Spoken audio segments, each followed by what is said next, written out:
Billy Travalini. I am a writer.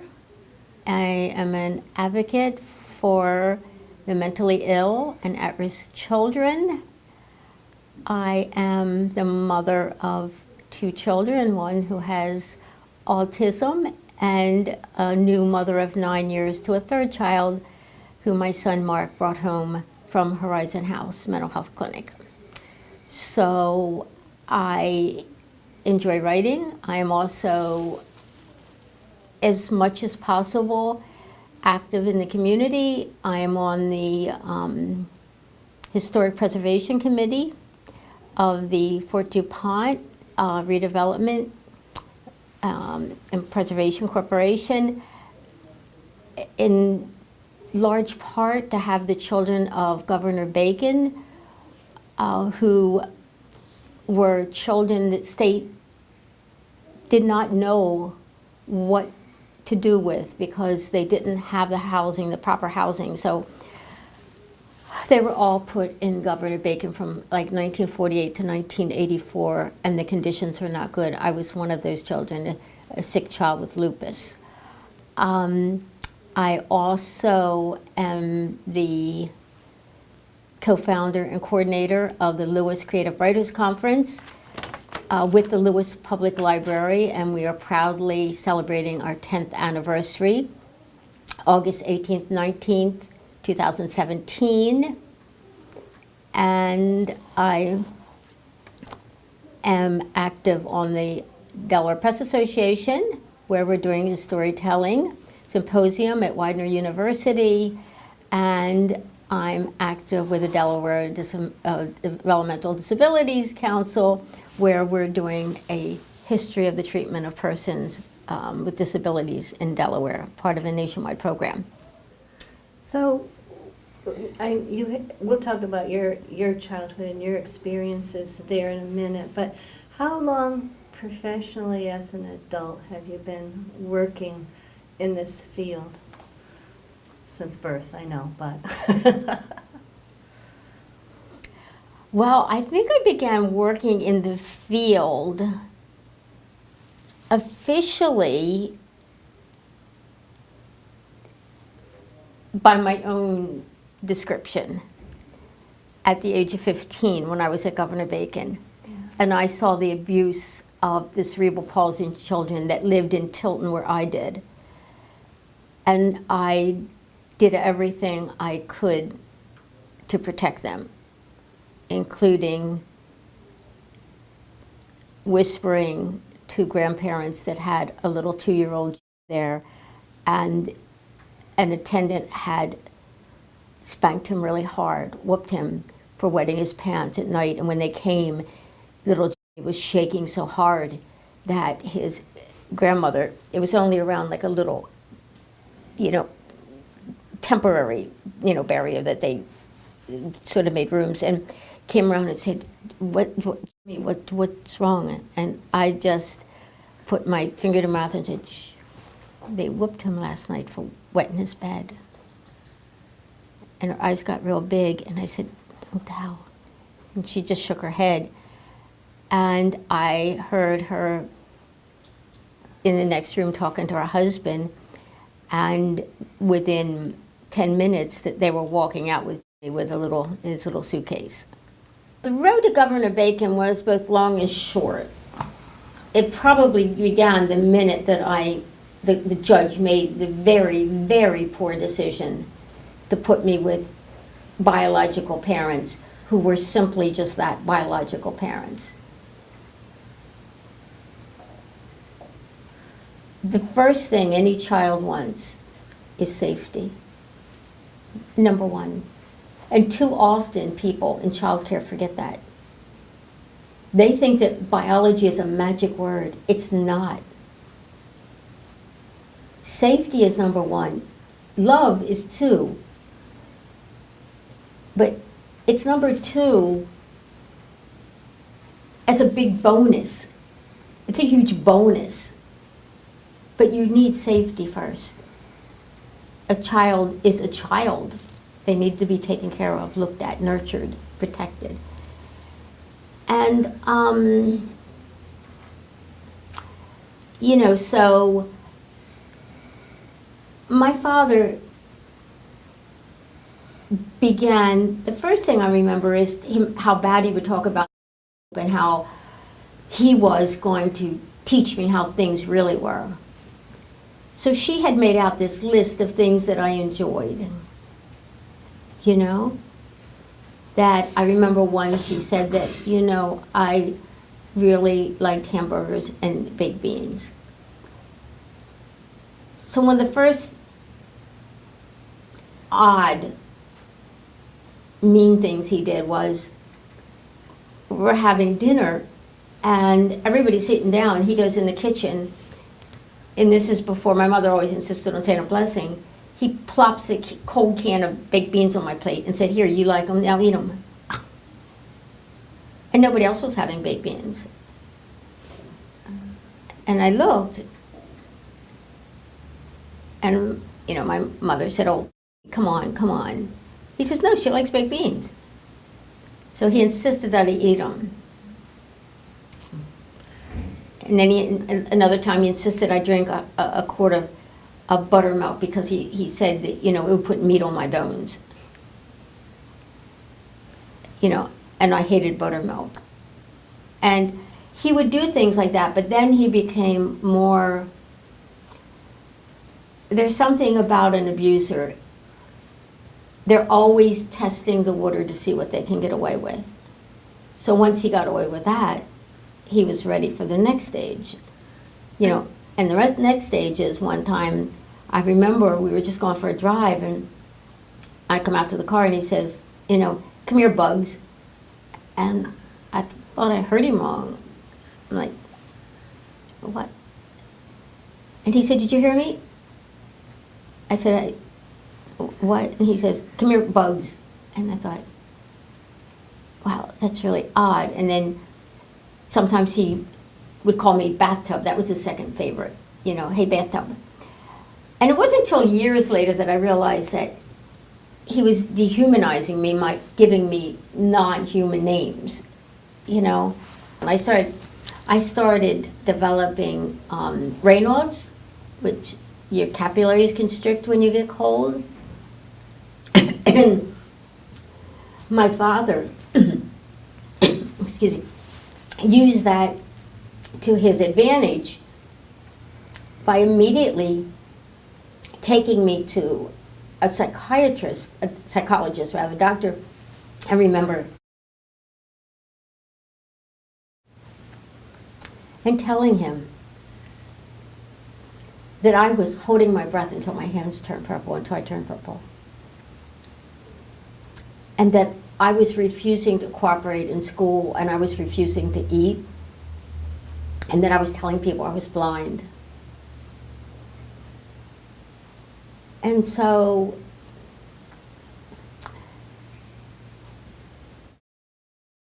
that gave this, you know, like, I guess it was like, you know, work of like intelligence, and then asked me some questions, and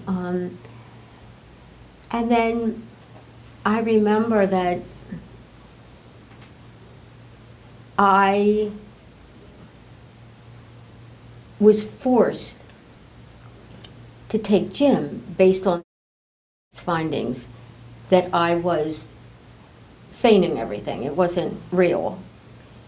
And dodgeballs would be hit at me, and my hands were so swollen. I had went from 102 pounds at one point to 72 pounds. And I remember President Kennedy's fitness initiative, and you had to do like push-ups, and I remember, and you wouldn't pass. You literally had to pass this test. And so I'm trying, and there was a girl, and her name was, it's funny, if you'd asked me that a month ago, I wouldn't have remembered her name. And she was sort of a masculine girl. And we didn't talk that much, but there was always a kindness in her demeanor.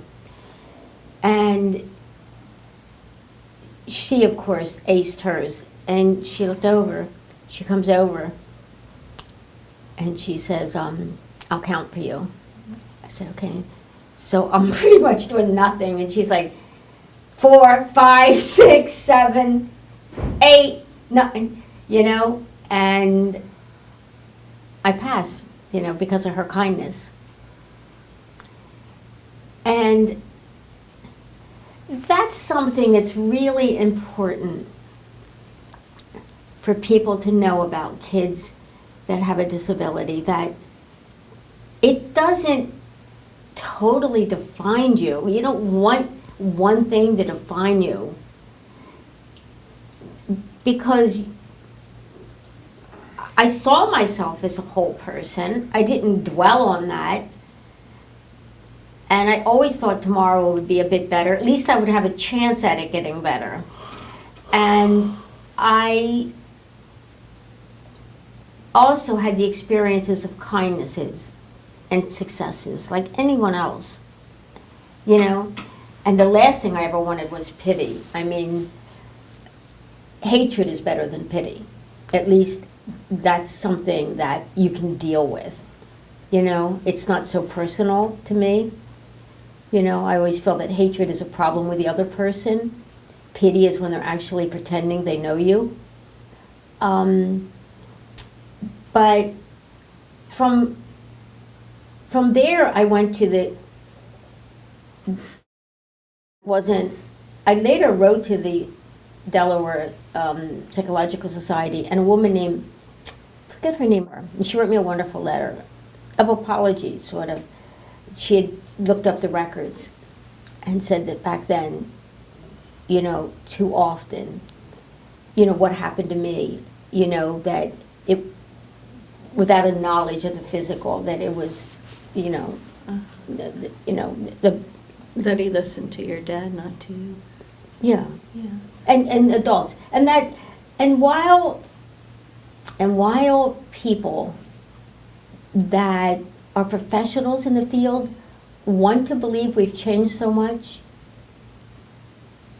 adults still have way, way too much say over what the children. Children instinctively know who to trust and who they're comfortable with. Sometimes, of course, there has to, you have to weigh things. The parent that gives the child everything, the child's going to say, oh, I like this. I'm not talking about that type of situation. I'm talking about, when there is a problem, if you assess it from the child, put yourself in the child's shoes, not in the adult shoes of a parent. After all, they're the parent. And the next little psychological link is parents love their children. No, they don't all love their children. And how old were you when you got sent to Governor Bacon, and why? I went to the my father started taking me to the mental health clinic that was then, I think it was the only one, it was at it's Farnhurst State Hospital.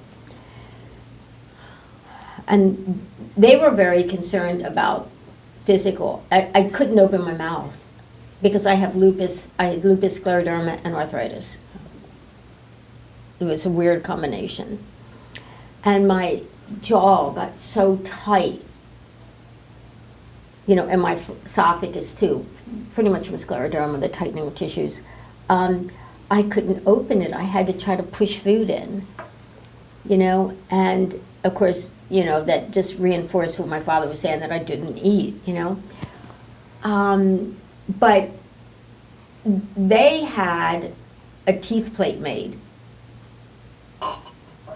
that my teeth wouldn't all the way set down, and that did help some, I was sent to Governor Bacon based on the records that I have because of a troubled household. And that's the case of most of the children sent there. So when you think about that, you think you have disabled children with cerebral palsy, hemophilia, some of them blind, many, many, many have intellectual disabilities. Others, you know, severe ADHD and trouble control. Many with sexual and other abuse. So the child was sent away, and nothing happened to the parents. My father, I know the state knew, because in the records it says that my sister called and said it. And then a minister called, partly out of guilt, because my sister confessed to him, and he called up my father and told him exactly what my sister said, and that was not a healthy day for my sister, and I was in Governor Bacon at the time. You know? So they did know. They did know. And how old were you when you went there? I had just like turned 15. And how long were you there? 18 months. I was there 18 months, and gradually I began to walk. But in Governor Bacon, I was in the hospital unit for a while. And even there, I was having 104 temperature, 105 temperatures, and I was very swollen, very, very thin, very sick. And they sent me to the Delaware Hospital. And I was there, I think, almost like a month at one point, getting, you know, transfusions and things. And it's really quite remarkable that when I started getting better, I did get to go to Gunning Bedford. I think there was like 3 of us, you know. You were still living at Governor Bacon, but the going 2, to school. yeah, that we would go to the gate. There was always a guard at the gate. Uh-huh. And if that one little boy, he was 8, he would always run away. He was a foster child, and I always wondered why, because he had no place to go. And they would always find him, and they would put him in lockup, because Tilton was a military. They were military buildings, and that's where the lockup was. It was like a 6x8 cell, no window, no door, nothing, and you could hear no toilet. You could hear him bang when he had to go to the bathroom, when he was hungry or something. Then they would open the door, and they had metal trays back then, and I can still hear in my head them sliding that metal tray across the linoleum to him. Mm-hmm. And now that they're developing, you know, Fort DuPont, which kind of cringes on me, because anybody that lived in Delaware from the 50s, 60s, 70s, it's Governor Bacon. Mm-hmm. And without me going to the meetings, they were making every effort to pretend that that history didn't exist, other than it had become a health center. It wasn't a health center. It was a detention camp. It was a detention camp. You got up when they said to get up. You cleaned the floors, everything. You scrubbed every single day. You scrubbed your clothes in the sink. You scrubbed the floors. You had chores. When you ate, there was a mess hall, a different building, snow and everything. You walked down there, which was hard for me when I lived there, even though when I got out of Tilton and into a cottage, it was hard because I still wasn't that healthy, and I had Raynaud's, so, you know, and then you march back. If you went roller skating, you march back. And at Happy Hall, the attendants would enjoy assaulting the girls. It was common. It was common, along with the cerebral palsy kids. And I wrote in a newspaper article about being sexually assaulted. And she had big braces on her legs, and, you know. And I know when she came back, and she was so happy. And I said, "What's going on?" Because she wasn't acting like she ever did before. And she said, "I can't tell you, and I can't tell you," and, you know, and she kind of like moved from side to side, and had sort of like a lurching. And I said, "Come on, you can tell me, you can tell me." And she finally, she had troubled speech too, and she said, "I'm in love." And I go, "You're in love? who you live with? I can't tell you. And then it was a long conversation, and she said that she promised, and she had to promise and promise and promise. And I said, well, you can tell me you're so happy. You can tell me. I want to hear. I want to hear why you're so happy. And finally, she told me she was in love with her teacher, who was a very good-looking younger man. And I said, well, I always like to write, so I was always asking questions. And I said, well, how do you know he loves you? And she didn't say anything for the longest time. And then she says that he kissed me. And then I said, that's not love. And she started telling me more. And she finally went into enough detail. There is no way I knew that this girl could know that my father was sexually abusive. There's no way that she could have known that. She had come from Stokely from the time she was a very small, you know, like 1 year old. She had been in Stokely. And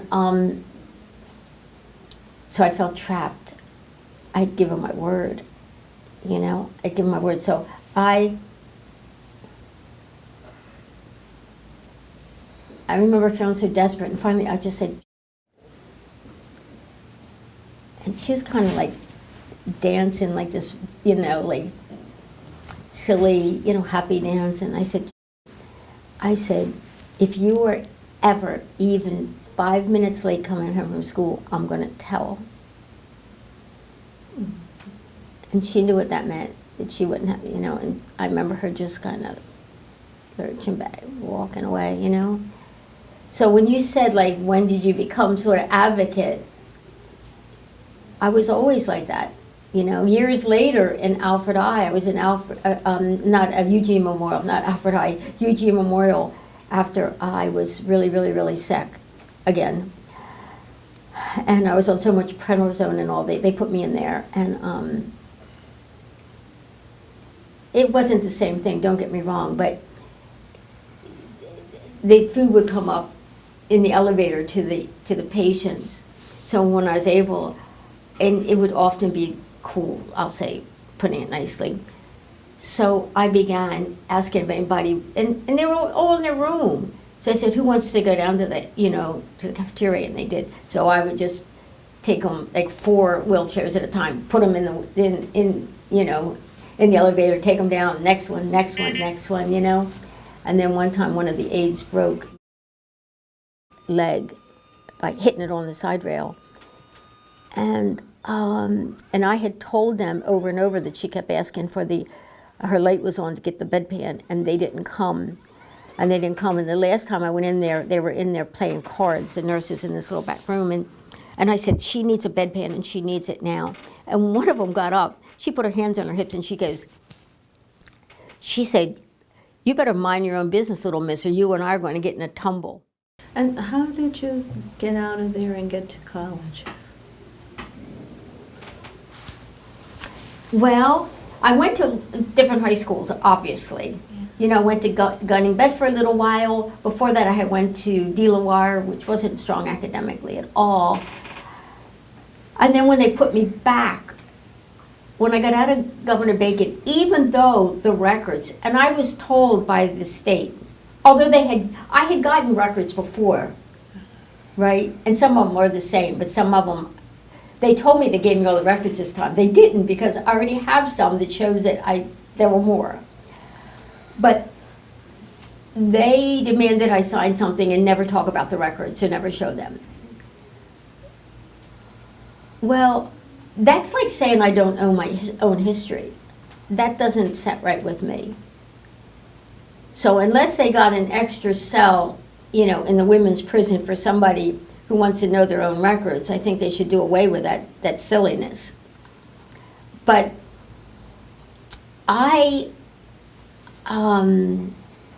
the records show that, in their own words, that my parents had been completely unamendable to any sort of counseling any sort of relationship, that my father had grandiose ideas, that he was highly manipulative, and that my mother appeared to them to be extremely guilt-ridden, and at times, overtly rejected me altogether. And that's true, because she just wanted me gone, because it was too painful, the whole thing. And yet, despite all that, despite them knowing about the sexual, physical abuse and all, and they said that an aunt wanted me, but they still put it up to my parents. My father certainly didn't want a well-off aunt to have custody of me, because he had a lot of secrets that he wanted close to the vest. So the state, and there's only one possible reason they would put me back with the state. It was the cheapest and easiest road. Why contest my father saying no to an aunt? And the same thing happened with little 50 years later.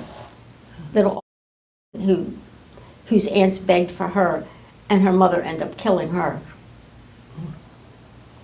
So when you got done with all that, then you went to UD? To where? To the university? Well, not quite that simple. I only stayed with my parents a few months because my father was starting up again. Mm-hmm. And I knew that I would physically not be able to take it again. I wasn't going to risk that again. I wasn't going to go backwards. So I told my sister one day, and he was locking me in my bedroom and trying to stop me from going to school.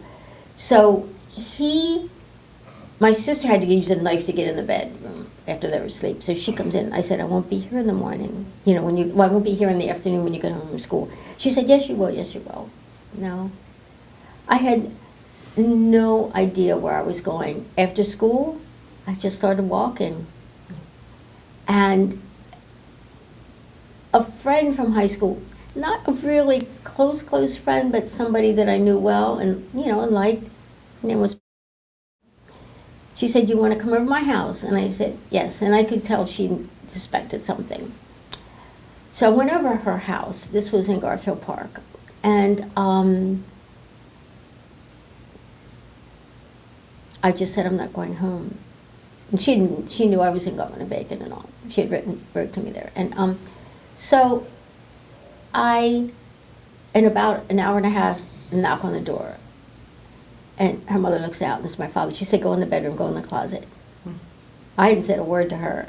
Now, maybe we did, or maybe just sensed it, because her husband was a troubled man with alcohol.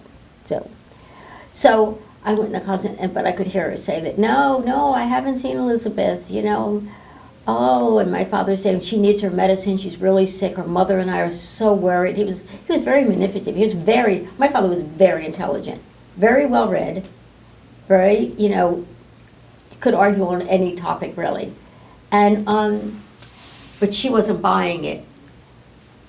And so what she did was she called that minister that I was talking about, the one that had betrayed my sister. So he said I could come there. It was like Swan Methodist Church. So I went there, and then he called the state, and I ended up going back to court, and then I lived at the children's home in Claymont. And then at the older girls' part on Broome Street, and I went to Wilmington High, which I really liked. I really, really liked. I did well there. But then after high school, you turn 18, and then the state just dumps you. So I went to live with a friend from high school who lived at 2nd and Adams. The house was so damp, it's old and run down, that the steps upstairs, they tilted a lot. I got sick, and I ended up back in the hospital. And when I went to the hospital, of course, they said, what's your address? And I said, I don't have one. And they talked about, we better call Woodshaven. This is how the state operates. never even bagged a class in school. And they're suggesting Woods Haven. So when I was in the hospital, I also, they did surgery on my hand. This doctor who saw me there decided that he could, the problem with my hand, both hands, was that I had lupus so much that the swelling had caused the tendons to slip off the knuckles. And this could be corrected. It should have been corrected earlier, he said. But just like today, a poor child does not get the same treatment as a child that is from a family of means. That's not the America we live in. And so he was a resident. I look back now and I think he wanted experience. So he does it, but there's a huge problem. I wake up so many hours later and there's like 4 people in business suits around me with a clipboard and they want me to sign something. Nobody had signed for my operation and they realize it. So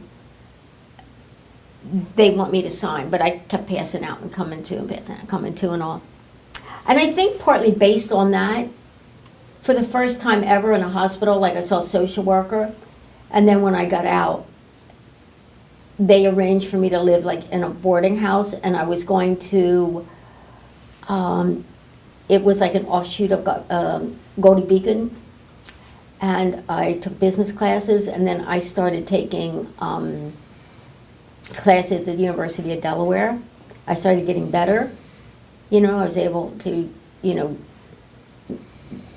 to work some. You know, I lived with my sister some, and I started taking classes. And I started having a more normal life, and then I definitely started getting much healthier, and I started going full time, and I got married when I just turned 22,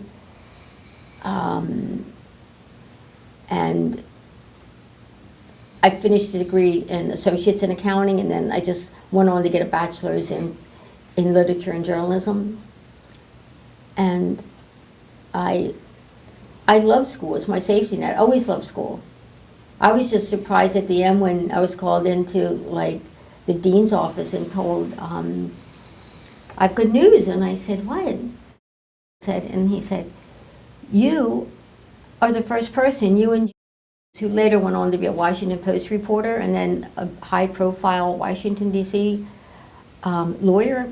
He said, you and are the first 2 journalist majors, you know, minor, it was a minor, but, you know, at the University of Delaware to ever be nominated for Phi Beta Kappa. So that was, that, and I was the founding president of the Journalist Society down there. So that was nice. And when I got married, I founded a local chapter of the Lupus Foundation, and I was on the advisory board to the Brandywine School District. And I look back now, I was like 24 years old. I was by far the youngest on that board, you know? I remember being surprised that where did they get my name? You know what I mean? Although I never asked. And I was also on the board of the Arthritis Foundation, you know, and she was a very nice person. You know, I was on a committee with a very, very down-to-earth, very nice person. Yeah. So it was a lot of good experiences too. I don't believe that a disability, whether it's in a child or adult, should define who you are. You should define who you are. You don't get defined from, nobody has that right to define you from the outside. And you shouldn't allow that. It's silly to allow that. You know, so I feel that the experiences that I went through make me more whole. If someone asked me the greatest fear that I have in life, I've always had, it would be to be bored. And you're never bored. No, I'm never bored. I feel that you have to live life. I've met many people that, I dated a fella that lived in, a wonderful man, but he was raised in a box with all, quote, his own kind, raised in a box, and was very uncomfortable getting out of it. You know, I wanted to go down the Wilmington waterfront to eat, and we start going down there, and he, you know, takes, I said, you know, to turn, you know, right here, you know, to the right here, and he turned at the next block, and he goes, I told you, I don't like to come down here, I'm not comfortable. I'm like, it's the next block. It'll take us the same place. But that is sad to me. That's far sadder than my struggle with lupus, because that narrows your window of what this whole process of living means. I mean, I believe that we're all in the process of becoming. If you put yourself in a box, you allow others to label you, then you're sheltering yourself from that box. And why should you shelter yourself from something that is natural? You know, it's like putting an elephant in a cage. On what level is that right? You know? So, you know, it's been interesting. And I have to say that I've always thought of writing in practical terms and all too. And it's pretty amazing how, you know, I was married for 31 and a half years. And when I was divorced, I went back to my childhood, I went back to writing. And I thought, what am I going to do? You know, how am I going to support myself? How am I going to pay all these bills and all? And I went right back to what I knew, and I thought, wait a minute. When I write, if I write in first person, I can't write in second and third. If I write, you know, in past tense, then I'm eliminating present tense or future. So it's all about decision making, about choose what you feel passionate about, what you understand, and build from that, because you'll put more vested time, more vested work into it, you know? And I think this is something that everyone who has a, quote, disability, although that word makes me cringe slightly, because I don't know that a disability is always a disability. Sometimes it's just a challenge that is actually a benefit. You know, that those who are helping you or perhaps feeling sorry for you, you almost always know them better than they know you. Because they're looking at you as the disabled one, and you're looking at them as, oh, it's okay. I'm letting you help me, but I'm really quite fine, thank you. You know, so it's an interesting journey. It's an interesting journey. Cool. Thank you, Billy, very much.